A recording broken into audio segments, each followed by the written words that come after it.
ये कोई विधानसभा में जा रहा हूँ परसों, और उसके बाद हमारे लोग हम मिल रहे। रणनीति तो क्या है, जनता के बीच में रहता हूँ एनी टाइम, जो सच होता है वो बोलता हूँ। जब तक मेरे शरीर में मेरा दिल धड़केगा, सांस चलेगी, तब तक सच बोलता रहूँगा। और कमज़ोर लोगों की हिफाजत का, प्रोटेक्शन का, सुरक्षा का ये वादा लोगों से मेरा था, और ये चाहे इसके लिए कोई भी कीमत चुकानी पड़े वो करता रहूँगा। आपको लगता है कि कांग्रेस में सच बोलने की सजाएं ये होती? भरत सिंह जी 3 साल से विधानसभा में नहीं आ पा रहे, क्या उनसे ज्यादा ईमानदार आदमी कोई है क्या? क्यों नहीं आ रहे? किसने पूछा क्या उनसे? तो भ्रष्टों की पार्टी है क्या कांग्रेस? देखिए, ज्यादा पता नहीं भ्रष्ट का और ईमानदारी की बात, लेकिन भरत सिंह जी बार बार प्रश्न कर रहे हैं, हिंदुस्तान राजस्थान की विधानसभा में उनसे ज्यादा कोई ईमानदार आदमी है क्या? 3 साल से विधानसभा के अंदर आ ही नहीं रहा वो व्यक्ति। किसी ने पूछा क्या? कोटा की रोड पे जाके बैठ गए थे मुख्यमंत्री जी को, 12 से 22 रोड कोटा जाना था, क्यों नहीं आए? क्यों फेस उस आदमी से नजर क्यों नहीं मिला पा रहे? क्या बात है।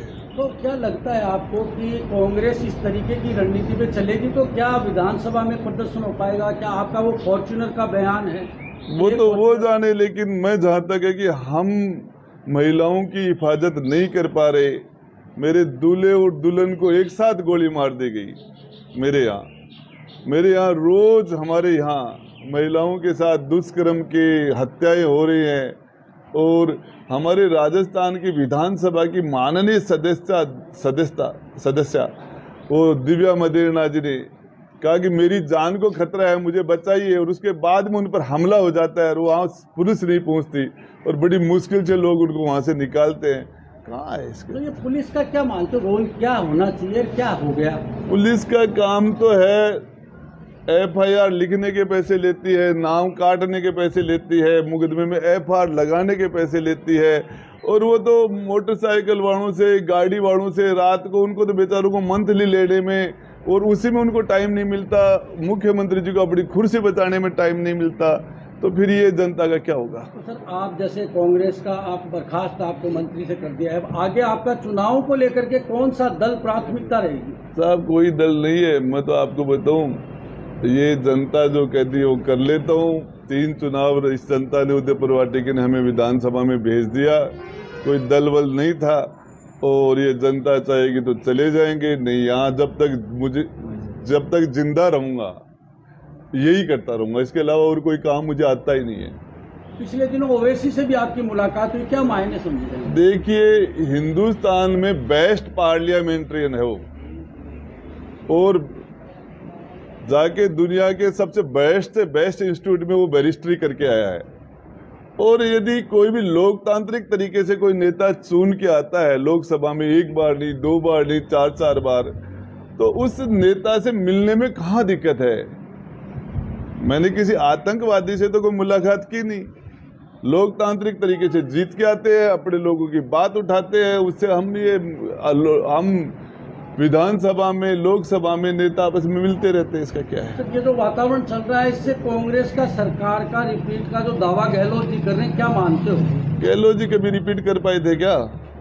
2003 में रिपीट कर पाए, 13 में कर पाए, 2003 में तो गहलोत जी की उम्र 52-53 साल थी, जवान थे।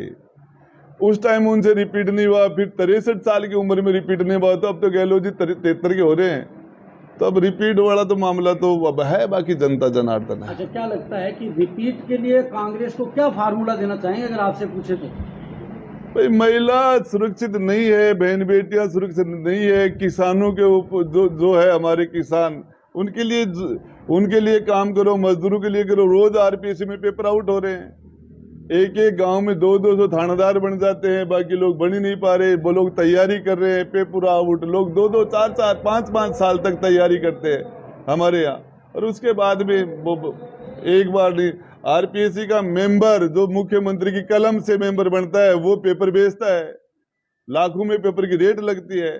सारे मेंबर तो बच्चों में कुंठाई आ रही है। मेरे विधानसभा क्षेत्र में पिछले 3 महीने में कम से कम 30-35 लड़के आत्महत्या करके मर चुके, बेरोजगारी से तंग आके। 30-35 अभी बता रहा हूँ। 18 साल का बच्चा रिंगस के अंदर, मेरे पचलंगी का 18 साल का बच्चा ट्रेन से कट कर मरा था। और फोन के ऊपर बात कर रहा था मेरी मम्मी पापा का ध्यान रखना, और मैं आर्थिक तंगी से आके और मैं आत्महत्या कर रहा हूँ, और ट्रेन की सीटी बजती है, बच्चा कट जाता है। अभी उसके बाद में भी मेरे जहाज के अंदर 18-20 साल का बच्चा फिर मर गया।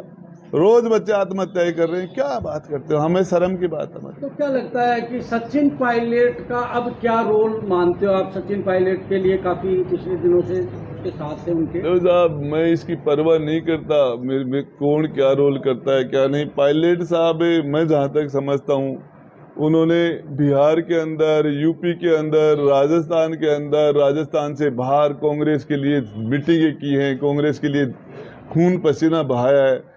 लगभग 20 साल से पायलट साहब खुद कांग्रेस में काम कर रहे हैं। उससे पहले उनके पिता राजेश जी पायलट साहब ने काम किया था।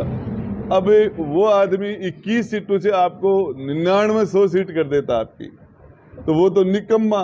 और 200 सीट की जो 21 सीट कर देता है वो काबिल। तो ये बातें अभी पिछले दिनों चेयरमैन बनाए गए हैं गोविंद सिंह डोटासरा, क्या लगता है कि साहब डोटासरा जी के बारे में ज़्यादा कुछ नहीं कहना चाह रहा। सारे बच्चे जानते हैं और ये कहते हैं कि डोटासरा जी के घर में जन्म हो जाए या उनके रिश्तेदार बन जाए तो सीधे आरएस बन जाएंगे, ऐसी चर्चा बच्चों में है। आप क्या मानते हैं? अब साहब मैं तो हमारे साथी है और उनके बारे में मैं ज़्यादा कुछ भी नहीं कर। डोटासरा जी के पास है भी क्या, सारा खेल तो मुख्यमंत्री जी के पास है। डोटासरा जी का कठपुतली है क्या? साहब गृह मंत्री वो हैं, वित्त मंत्री वो हैं, प्रदेश अध्यक्ष उनके बिना क्या करेंगे।